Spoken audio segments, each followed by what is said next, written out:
Emma Frayant, bonjour. Donc c'est votre première participation à ce Bowling Promotion Tour. Vous êtes membre de l'équipe de France. Alors ma première question, c'est on joue face à quand même des joueurs de très haut niveau, professionnels. Ça fait quoi de jouer face à des joueuses pro? J'avoue que ça met un petit peu de pression. Après, grâce à l'expérience de mes compétitions, j'ai quand même l'habitude qu'il y ait un certain niveau. Mais c'est vrai que se retrouver face à des Danielle McEwan, Liz Johnson, ça met une certaine pression, mais que j'ai réussi à gérer. En tout cas, je vous félicite parce qu'au regard des résultats, vous êtes quand même deuxième au général femme. Vous êtes cinquième au Master Series avec 229,5 de moyenne. Vous êtes très bien parti. Et on fera une petite interview aussi de votre collègue de l'équipe de France, Kenny Billot, qui est premier à 248. Franchement, pour la fédération, c'est quand même génial.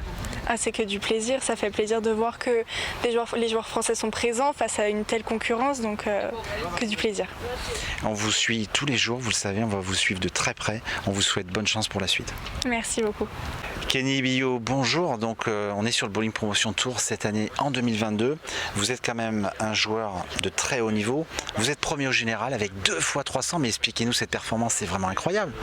Bonjour Bruno, oui c'est vraiment incroyable. Quand je me suis levé, je ne m'attendais pas à faire 600. En plus c'est vraiment mon premier 600. Je crois que je réalise toujours pas ce que je viens de faire. Très peu de Français ont probablement pas eu beaucoup de chance de faire 600 et je fais partie de ces joueurs-là et pour moi c'est vraiment un grand honneur de faire 600 en plus à la Promotion Cup devant les pros, c'est vraiment quelque chose d'extraordinaire. Alors si on fait un petit point rapide sur les scores, il y a l'Allemand Dennis Grenet qui est deuxième à 243, il est assez proche de vous finalement, et Kerry Martinez à 243, et ce qui est assez intéressant, c'est que vous êtes tous les trois loin devant les pros. Alors est-ce que vous pensez, il reste 12 lignes, est-ce que vous pensez que vous allez pouvoir maintenir ces petits avantages sur les deux autres étapes, Angers et Poitiers? Oui, j'ai bien vu que les adversaires étaient juste derrière, j'ai regardé du coin de l'œil. Après au niveau des pros, ils sont derrière, mais ils sont pros, ils ont peut-être plus de mecs d'expérience que nous, beaucoup plus de mental.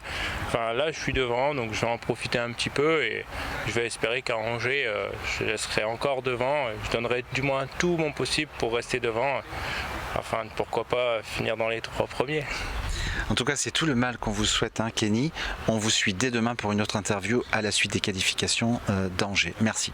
Merci à vous.